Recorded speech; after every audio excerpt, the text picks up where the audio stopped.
오늘 이 이야기부터 안 하고는 못 갑니다. 현직 변호사가 직접 말합니다. 상간녀 논란 숙행에 나도 피해자다라는 주장은 과연 면죄부가 될 수 있는지, 성적인 행위가 있었다 해도 책임이 사라질 수 있는지, 그리고 거의 동시에 터져나온 또 하나의 장면. 자필 사과문을 올리고 모든 방송에서 하차했던 숙행이 판결을 불과 며칠 앞두고 갑자기 변호사를 선임하며 맞대응으로 방향을 튼 이유. 이 두 가지가 오늘 이야기의 출발점입니다. 사과하고 물러난 줄 알았던 사람이 왜 판결 직전에 입장을 뒤집었을까요? 아무 말 없이 침묵하던 사람이 왜 지금에서야 법정에서 싸우겠다고 나섰을까요? 이건 단순한 감정 변화가 아닙니다. 법이 움직이는 지점, 여론이 갈리는 지점, 그리고 연예인이라는 직업이 가장 취약해지는 순간이 정확히 겹친 타이밍입니다. CCTV가 공개된 순간부터 자필 사과문, 저도 피해자입니다라는 눈물의 호소, 그리고 결국 법으로 가겠다고 선언한 지금 이 장면까지 차분하게 그러나 피하지 않고 이야기해 보겠습니다. 이제부터 나오는 내용은 감정이 아니라 기록이고 추측이 아니라 실제로 벌어진 일들입니다. 과연 숙행의 선택은 반전일까요? 아니면 마지막 승부수일까요? 끝까지 보시면 판단이 조금 달라질 수도 있습니다. 이번 이슈의 핵심은 감정이 아닙니다. 타이밍입니다. 숙행은 판결을 불과 일주일 앞둔 시점에서 변호사를 선임했습니다. 이 선택 하나로 모든 흐름이 바뀌었습니다. 이미 예정돼 있던 상간녀 위자료 청구 소송의 판결 선고는 취소됐고 변론 절차가 다시 시작됐습니다. 사실상 끝날 뻔했던 재판이 다시 살아난 겁니다. 여기서 많은 사람들이 묻습니다. 왜 지금이었을까요? 왜 처음부터 대응하지 않았을까요? 이 질문에 답을 하려면 먼저 이 사건의 구조를 봐야 합니다.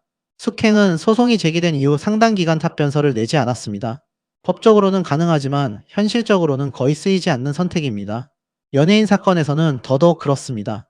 이 상태가 이어지자 재판부는 변론 없이 판결을 선고하겠다고 통보합니다. 이 말은 법원이 더 이상 다툴 의사가 없다고 판단했다는 뜻입니다. 그리고 바로 그 지점에서 방향이 바뀝니다. 판결이 눈앞에 다가오자 숙행은 변호사를 선임합니다. 무대응 전략을 접고 정면 대응으로 선회한 겁니다. 이건 감정적인 결심이라기보다는 계산에 가깝습니다.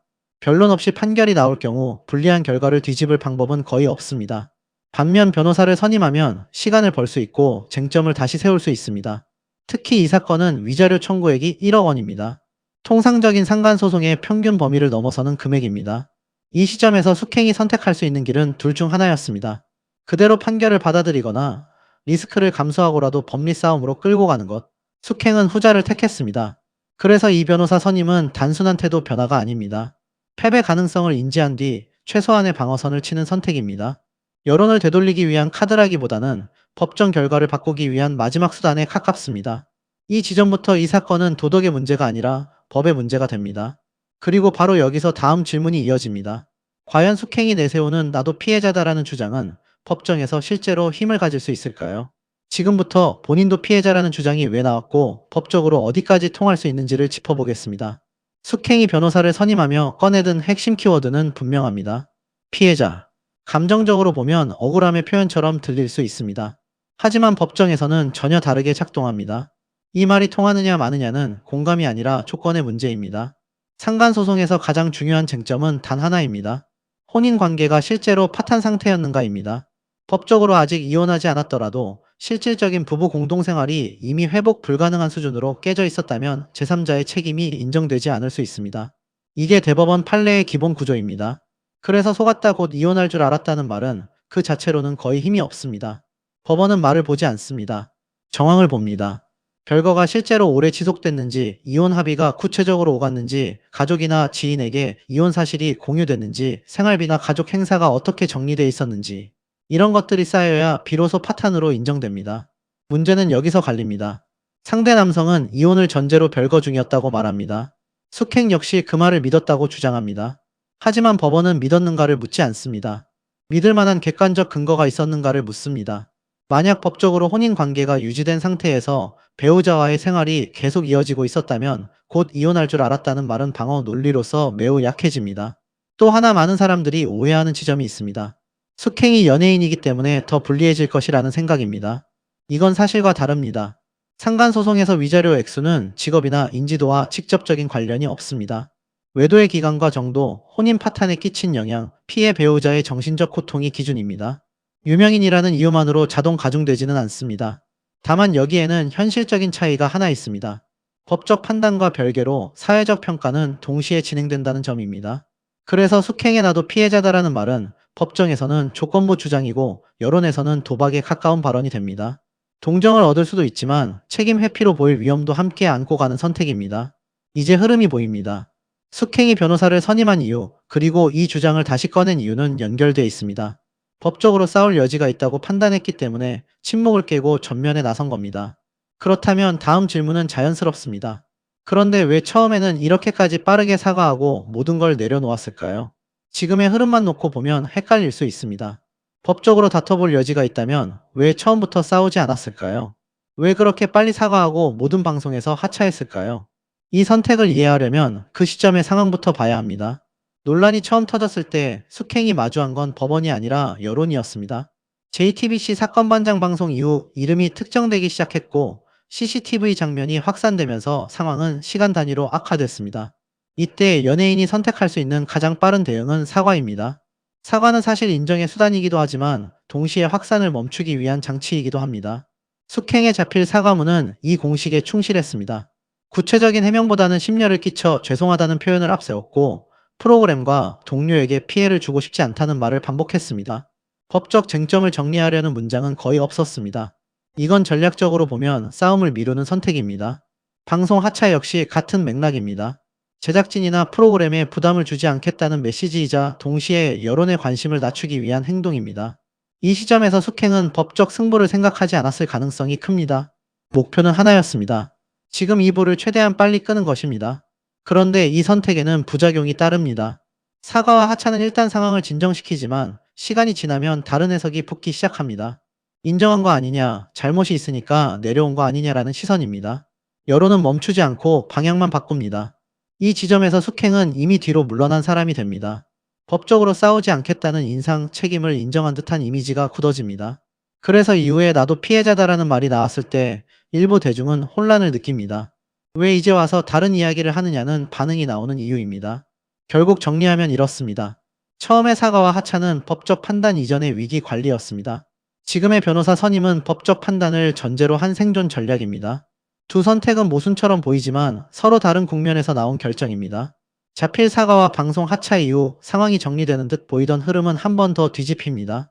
숙행이 직접 나서서 저도 피해자입니다 라고 말했기 때문입니다. 이 한 문장은 그동안 잠잠해지던 논란을 다시 정면으로 끌어올립니다. 이 발언은 단순한 해명이 아니었습니다. 숙행은 생계, 부모 부양, 연예인으로서 잃어버린 것들을 함께 언급했습니다. 감정의 언어였습니다. 동시에 스스로를 가해자의 자리가 아닌 기망당한 당사자의 위치로 옮기려는 시도이기도 했습니다. 이 순간부터 여론은 명확하게 둘로 나뉩니다. 한쪽에서는 이렇게 받아들였습니다.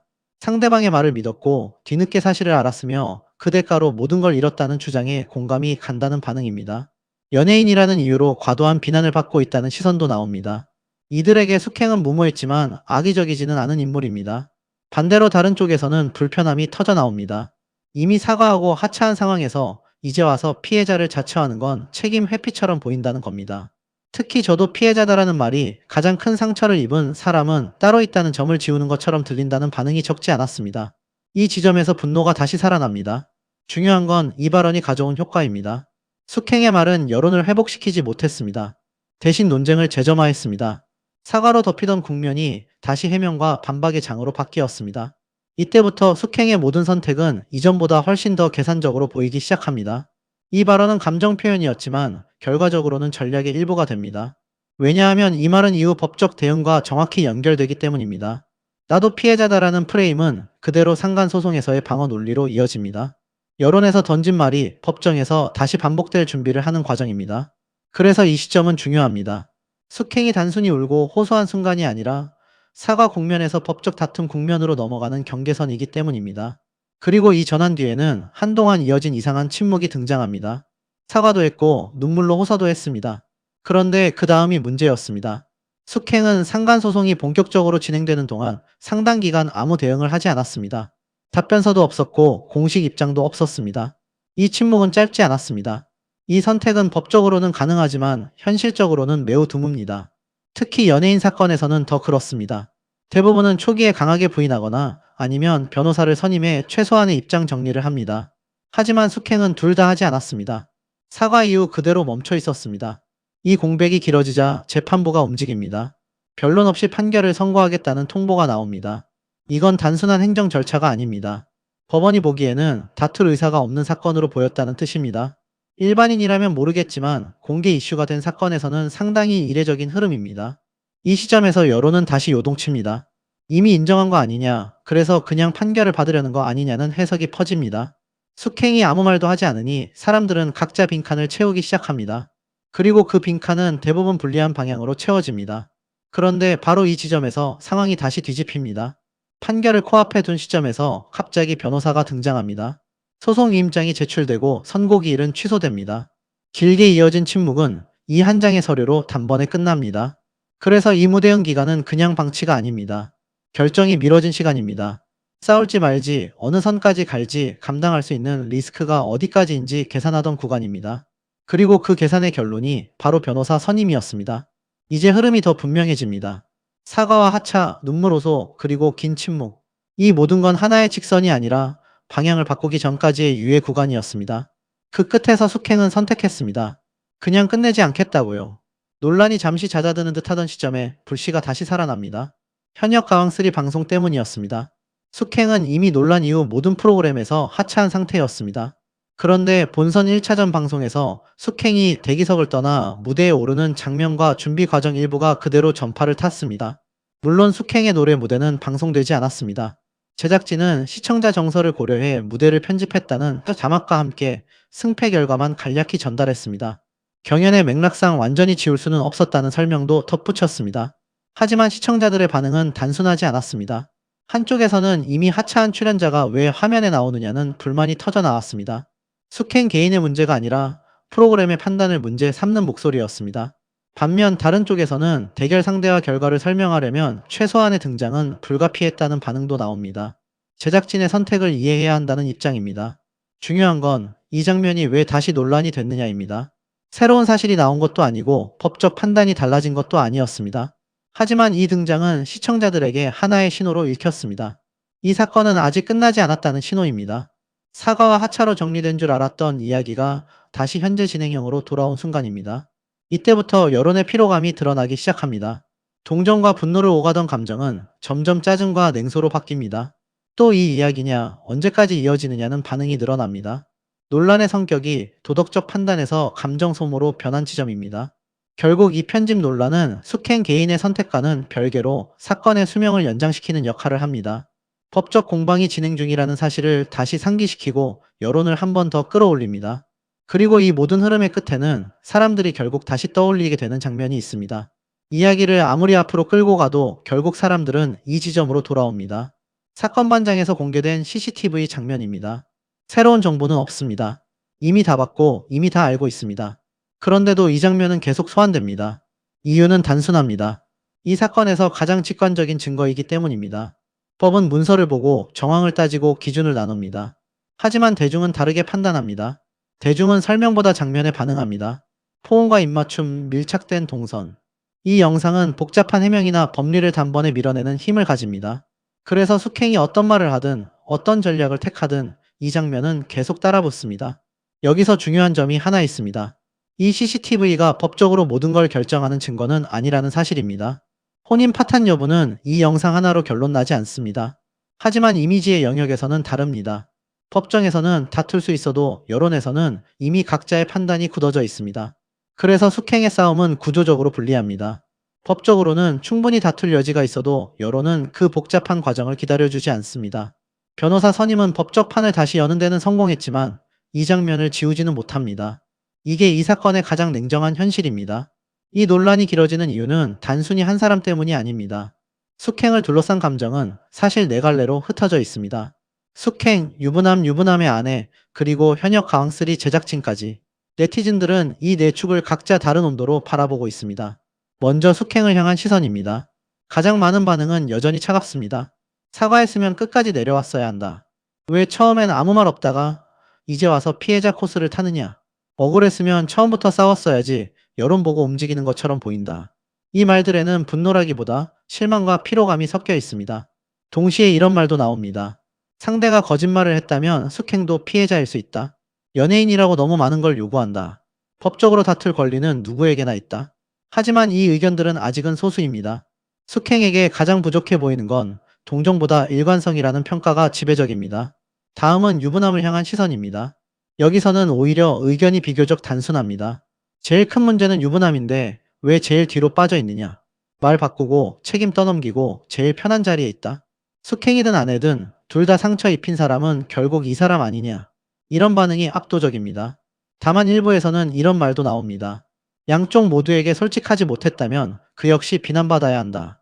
적어도 본인은 책임지겠다고 말하고 있다.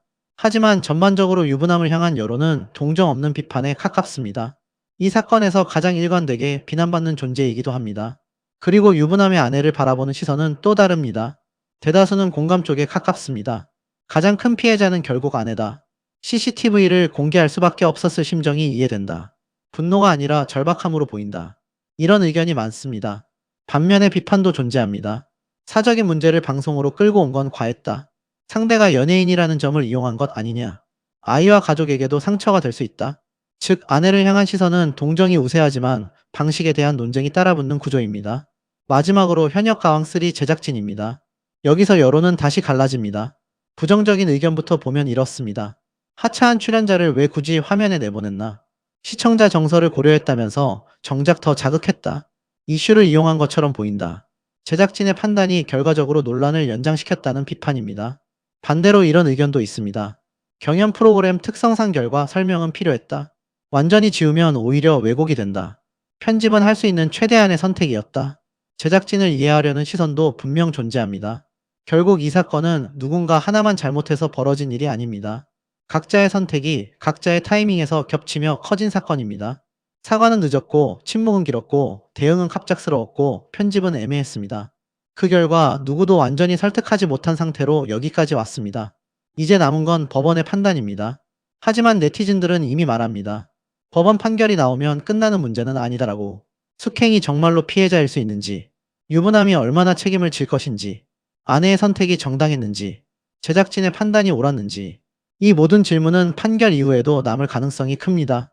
그래서 이 사건은 단순한 결과보다 그 이후의 태도가 더 중요해졌습니다. 사과는 진심이었을까요? 전략이었을까요? 침묵은 반성이었을까요? 계산이었을까요? 지금의 맞대응은 권리일까요? 마지막 선택일까요? 이 사건을 어떻게 볼지는 각자의 몫입니다. 다만 분명한 건 하나입니다. 지금 대중이 보고 있는 건 한 사람의 억울함이 아니라 선택들이 만들어낸 흐름이라는 점입니다.